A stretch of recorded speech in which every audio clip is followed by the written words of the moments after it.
या न्यूज बुलेटिनचे मुख्य प्रायोजक आहेत महाराष्ट्रातील अग्रगण्य सुवर्णपेढी चंदूकाका सराफ अँड सन्स प्रायव्हेट लिमिटेड। या न्यूज बुलेटिनचे सहप्रायोजक आहेत ॲक्रोपोलिस सिस्टीम पुणे।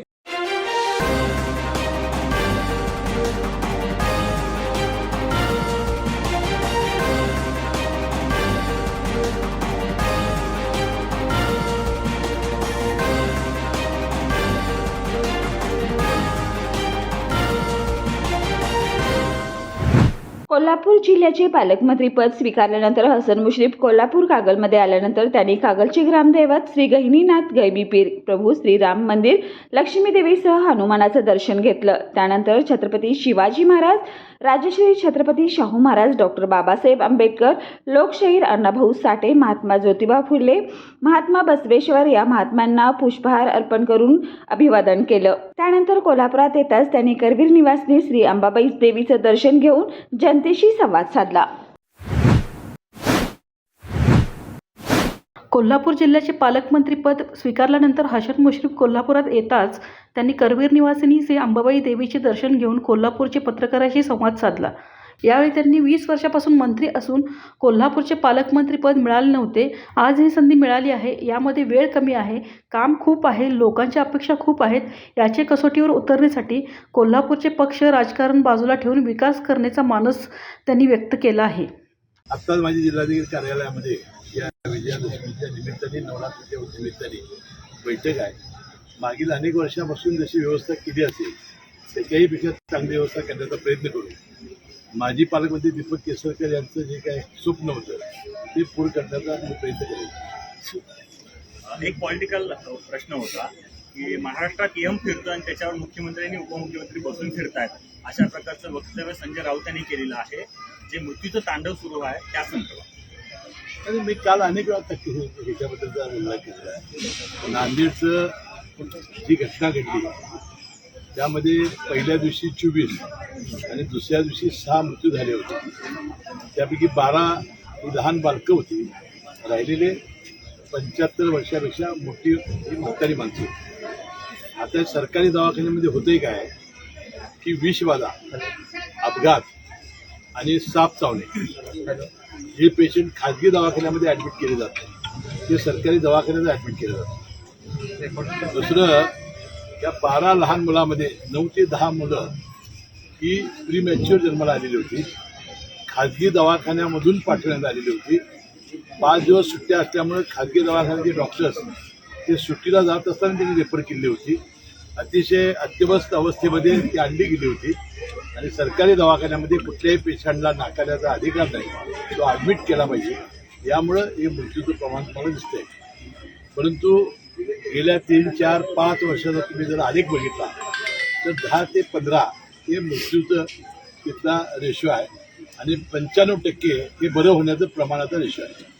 पण जी चौकशी समिती नेमली आहे त्या चौकशी समितीचा अहवाल साधारण कधीपर्यंत येईल आणि दोषींच्यावरती कारवाई केली जाईल? आज उच्च न्यायालयामध्ये त्यामध्ये सो मोठं त्यांनी याचिका दाखल करून घेतलेली आहे आणि त्यामध्येच मला वाटतं त्या आमच्या अहवालाचं तपशील आमचे अधिकारी देतील। साहेब, तुम्ही सरकारमध्ये सहभागी झालेले आहात, मंत्रिपद मिळालं, पालकमंत्रीपद सुद्धा मिळालेलं आहे, पण आपल्या भागातले काही नेते नाराज असल्याचं दिसते, अनेक टीका कोल्हापुरात आलेले करतात, काय सांगाल त्यांना? आता काय झालंय की काही काँग्रेसमधून अनेक दिवसापूर्वी, काही शिवसेनेमधून, काही राष्ट्रवादीमधून अनेक नेते मंडळी ही भारतीय जनता पक्षात गेलेली आहे। आम्ही 3 महिन्यापूर्वी अजितदादा पवार यांच्या नेतृत्वाखाली या महायुतीला पाठिंबा दिलेला आहे। आता आम्ही पाठिंबा देत असताना विकास, राष्ट्रवादी काँग्रेस पक्षाचा विस्तार आणि नरेंद्र मोदी यांना पंतप्रधान करण्याचं ठरवून आम्ही हे घेतलेलं आहे। आता नरेंद्र मोदी पंतप्रधान होण्यात या माणसाला जर अडचण असेल या माणसाच्या मनात, तर आम्हाला नाईलाज आहे। आता लोकसभा निवडणुका झाल्यानंतर विधानसभेच्या निवडणुका आहे। 18 वर्षानंतर राहिलेल्या प्रत्येक माणसाला निवडणूक लढवण्याचा अधिकार आहे। ठीक आहे, त्यांचं दुःख, त्यांच्या यातना वेदना मी समजू शकतो, परमेश्वर त्यावर इलाज करू। माझ्या त्यांना शुभेच्छा आहे। राष्ट्रवादी आणि माझी 7वी निवडणूक आहे। उद्धव ठाकरेंची आता साहेब प्रेस चालू आहे आणि त्यांनी असं म्हटलं की ज्या कोरोना काळामध्ये या आरोग्य यंत्रणेनं महाराष्ट्राला सांभाळले, मात्र महाविकास आघाडीचं सरकार गेलं, महायुतीचं सरकार आलं आणि या आरोग्य यंत्रणेची वाट लागली असं त्यांचं म्हणणं। आता मला एक सांगा, एखादी घटना घडली कशा पद्धतीनं घडली याचं मी मगाशी तुम्हाला सांगितलं. नांदेडच्या दौऱ्यावर गेलो असताना काही गोष्टी आपल्याला तात्काळ दुरुस्त करण्याची आवश्यकता आहे. त्या काळामध्ये आपल्यालाही महाविकास आघाडीमध्ये करता आल्या असतात. ही काय नांदेडची नाही तर सगळ्यात हॉस्पिटलची परिस्थिती अशी आहे. नांदेडमध्ये 500 बेडचं हॉस्पिटल आहे आणि 800 ते 1000 पेशंट रोज ॲडमिट होतात. 500 बेडवर झोपतात, 500 खाली झोपतात, नातेवाईक तिथंच झोपतात. नंतर लहान मुलांची जी व्यवस्था आहे आमची ती NMCच्या नॉनप्रमाणे 10 आहे. कोल्हापूर वैभववाडी रेल्वे मार्ग गतिशक्ती योजनेतून केली जाणार आहे. याचा अंतिम सर्वे झाला असून अंतिम आराखडाही सादर केला जाणार आहे. यामुळे लवकरच या मार्गाच्या कामाला प्रारंभ होणार आहे. मुंबईत बुधवारी मध्य रेल्वे सरव्यवस्थापक नरेश लालवानी यांच्या अध्यक्षतेखाली प्रवासी सल्लागार समितीची बैठक झाली. या बैठकीत या मार्गाबाबत चर्चा करण्यात आली. मिरज वैभववाडी दुहेरीकरणाबाबत ही बैठकीत चर्चा झाली. खासदार धनंजय महाडिक यांनी कोल्हापूर वैभववाडी रेल्वे मार्गासह कोल्हापूर पुणे व कोल्हापूर सोलापूर मार्गावर इंटरसिटी सुरू करा, कोल्हापूर मुंबई सह्याद्री एक्सप्रेस सुरू करा आदी मागण्या केल्या. यावेळी कोल्हापूर वैभववाडी मार्गाचे अंतिम सर्वेक्षण पूर्ण झाले आहे. या मार्गाचा अंतिम DPR तयार झाला असून तो सादरही केला आहे. हा मार्ग पंतप्रधान गतिशक्ती योजनेतून केला जाणार असून आता केवळ निधी उपलब्ध होण्याची प्रतीक्षा असल्याचं यावेळी रेल्वे खात्याकडून सांगण्यात आले. पन्हाळगड हा नेहमीच पर्यटनासाठी युवक युवतींना आकर्षित करतो. आज दुपारी 3:40 दरम्यान संकेत नामदेव लाड राहणार राशिवडे बुद्रुक आणि वैभवी उदय पाटील राहणार राशिवडे बुद्रुक दोघे पन्हाळगडावरून पावनगड पाहण्यासाठी गेले होते. पावनगडाच्या तटबंदीजवळ गेल्यानंतर त्यांचा तोल जाऊन ते खाली पडले. त्यांनी मदतीसाठी आरडाओरड केली. त्यांचा आवाज ऐकून जमलेल्या लोकांनी त्यांना वाचवण्यासाठी पन्हाळा पोलीस यांना पाचारण केलं. घटनेची माहिती मिळताच पोलीस तात्काळ पावनगडाच्या तटबंदीजवळ हजर राहिले.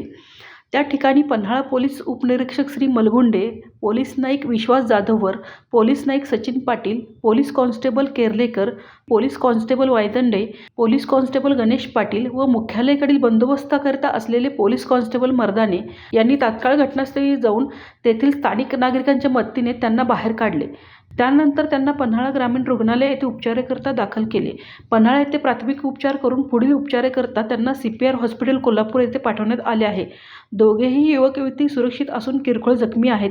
घटनेबाबत त्यांचे पालकांना कळवण्यात आले आहे, अशी माहिती पन्हाळा पोलिसांनी दिली. या दरम्यान युवक युवती पर्यटनासाठी गेले होते की आत्महत्या करण्यासाठी गेले होते अशी उलटसुलट चर्चा स्थानिक लोक करत आहेत. पोलिसांच्या सतर्कतेमुळे दोघांचे प्राण वाचले आहेत. पोलिसांनी तात्काळ घटनास्थळी जाऊन युवक युवतींचा प्राण वाचवल्याने देवदूत बनलेल्या पन्हाळा पोलिसांचे सर्वत्र कौतुक होत आहे. कोल्हापूर शहरातील पंचगंगा स्मशानभूमीत खराब झालेल्या 12 बेडसह शेडचे काम अंतिम टप्प्यात आले आहे. येत्या काही दिवसात 12 बेड वापरात आणण्यासाठी महापालिका प्रशासक प्रयत्नशील आहे. महापालिकेने 54 लाख निधीतून काम सुरू केले आहे. शहरात पंचगंगा स्मशानभूमीसह कसबा बावडा कदमवाडी महापालिकेच्या स्मशानभूमी आहेत. त्यापैकी पंचगंगा स्मशानभूमीत 42 बेड आहेत. या ठिकाणी शहरासह ग्रामीण भागातील मृतदेहावर अंत्यसंस्कार केले जातात. गेल्या अनेक वर्षापासून स्मशानभूमीचं नूतनीकरण न झाल्याने पत्र्याचे शेड खराब झाले होते. त्यामुळे पहिल्या टप्प्यात 12 बेड दुरुस्त करून त्यावरील शेडचे पत्रे बदलण्यात येत आहेत. दरम्यान स्मशानभूमीत बेडची संख्या अपुरी असल्याने अंत्यसंस्कार झाल्यानंतर लगेच दुसऱ्या दिवशी रक्षाविसर्जन करता येत आहे. शेतकऱ्यांचे प्रोत्साहन अनुदान ₹50,000 मिळाल्याशिवाय स्वस्त बसणार नाही, असं प्रतिपादन स्वाभिमानी शेतकरी पक्षाचे जिल्हाध्यक्ष वैभव कांबळे यांनी केले. ते स्वाभिमानी शेतकरी संघटनेने आयोजित केलेल्या ठिय्या आंदोलनात बोलत होते. स्वाभिमानी शेतकरी संघटनेने प्रोत्साहन अनुदानापासून वंचित असणाऱ्या शेतकऱ्यांसाठी सहकार उपनिबंधक यांच्या कार्यालयासमोर जिल्हाध्यक्ष वैभव कांबळे यांच्या नेतृत्वाखाली ठिय्या आंदोलन केले. प्रसंगी वैभव कांबळे म्हणाले की ज्या शेतकऱ्यांनी नियमित कर्ज परतफेड केले आहे अशा शेतकऱ्यांना ₹50,000 प्रोत्साहन अनुदान शासनाने जाहीर केले होते. यामध्ये काही शेतकऱ्यांना हे अनुदान मिळाले. अद्याप 20% शेतकऱ्यांना सदरचे अनुदान मिळालेले नाही. त्यांचं अनुदान तात्काळ द्यावं, अन्यथा तीव्र आंदोलन करण्याचा इशारा त्यांनी दिला. यावेळी तालुका अध्यक्ष आप्पासाहेब एडके, उपाध्यक्ष बाळासाहेब पाटील, ॲडव्होकेट सुरेश पाटील, अण्णासाहेब शहापुरे, सुभाष पाटील यांनी मनोगत व्यक्त केलं. या आंदोलनामध्ये जिल्हा उपाध्यक्ष धनाजी पाटील, जिल्हा सरचिटणीस शिवाजी पाटील, कुमार जगोजी, अण्णा मगदूम, अमित पाटील, शिवाजी आंबेकर, रमेश गायकवाड, बाळासाहेब पाटील, महेश पांडव, सुनील वडगावे, पंकज पाटील, दादा पाटील, अंकुश चव्हाण, महावीर चौगले, श्रीकांत करके, निलेश पाटील, मनोहर देसाई आदी कार्यकर्ते व शेतकरी मोठ्या संख्येने उपस्थित होते. कोरोची येथील जलस्वराज्य लेखापरीक्षण सन 2011 ते 2020 पर्यंतचे ऑडिट झालेच पाहिजेत या मागणीसाठी ग्रामपंचायत समोर कोरोची जलस्वराज्य बचाव कृती समितीच्या वतीने साखळी उपोषणाला सुरुवात झाली. आताचे ऑडिट आम्हाला मान्य नाही यासह विविध मागण्यांसाठी यावेळी जोरदार घोषणाबाजी करण्यात आली. जलस्वराज्य नाही कुणाच्या बापाचं, हिशोब गावकऱ्यांच्या हक्काचं अशा घोषणांनी सारा परिसर दणाणून सोडला. सन 2011 ते 2020 पर्यंतचे लेखापरीक्षण झालंच पाहिजेत यासाठी वेळोवेळी ग्रामपंचायत व BDO यांच्याकडे लेखी तोंडी प्रत्यक्ष भेटून तक्रार दाखल केली, पण त्याबाबतची कारवाई करण्यात आली नाही.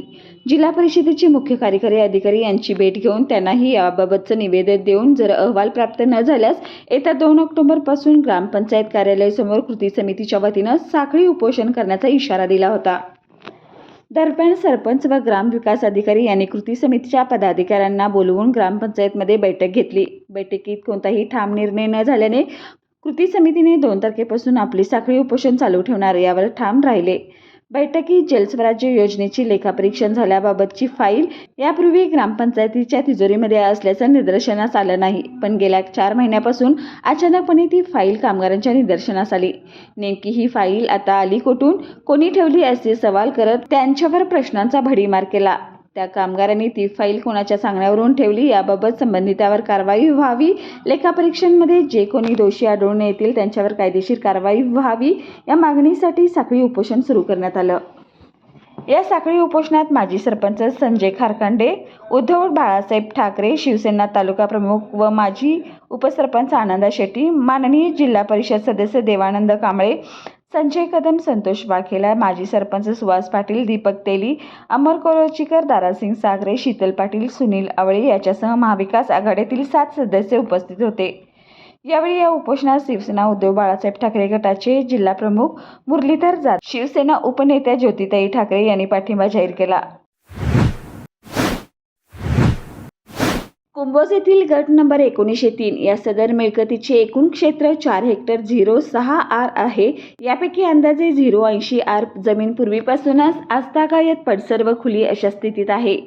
उर्वरित जागेत गावतलाव अस्तित्वात आहे. सदरची जमीन ही ग्रामपंचायत कुंभोज यांच्या मालकीची व कब्जे वहिवाटीची असून प्रस्तुतीची मिळकत ग्रामपंचायत कुंभोज यांना दिनांक 3/9/1955 साली फेरफार नंबर 53/19 याप्रमाणे तत्कालीन जिल्हाधिकारी यांच्या आदेशाने कब्जे वहिवाटीत मिळाली आहे. या प्रकरणाची सर्व सातबारे, फेरफार उतारे, आदेश व गावात बाजार भरवण्यासंदर्भात सद्यस्थितीला येणाऱ्या समस्या व अडचणी जिल्हाधिकारी यांना निवेदनासहित सादर केलेल्या आहेत. परंतु आज अखेर या प्रकरणाची जिल्हाधिकारी यांनी दखल घेतलेली नाही. त्यामुळे कुंभोज ग्रामपंचायत सदस्य जिल्हाधिकारी कार्यालयासमोर उपोषणास बसले आहेत. जोपर्यंत कुंभोज ग्रामपंचायत मागणीला सकारात्मक आदेश मिळत नाही तोपर्यंत हे आमरण उपोषण असं सुरू राहणार असल्याचं सरपंच जयश्री जाधव व उपसरपंच अजितदेव मोरे व सर्व ग्रामपंचायत सदस्यांनी सांगितले आहे. त्यामुळे या आमरण उपोषण आंदोलनावेळी जर का यातील 17 ग्रामपंचायत सदस्यापैकी एकाही ग्रामपंचायत सदस्याच्या जीवितास बरे वाईट झाल्यास ही सर्वस्वी जबाबदारी जिल्हाधिकारी यांची असेल असं ग्रामपंचायत सदस्यांनी सांगितलं आहे. आंदोलनाच्या 3ऱ्या दिवशी उपसरपंच अजित देवमरे व माजी उपसरपंच दावीद घाडगे यांची तब्येत खालावल्याने त्यांना उपचारासाठी CPR हलवण्यात आलं आहे. तसेच ग्रामपंचायत सदस्य भरतेश्वर भोकरे यांची देखील तब्येत खालावली आहे. परिणामी कुंभोज गाव बंदचे आवाहन करण्यात आले होते. याला ग्रामस्थांनी पाठिंबा दिला. 100% गाव बंद ठेवण्यात आले. तसेच शेकडो ग्रामस्थांनी जिल्हाधिकारी कार्यालय कोल्हापूर येथे आंदोलनाला पाठिंबा देऊन शासनाचा निषेध केला.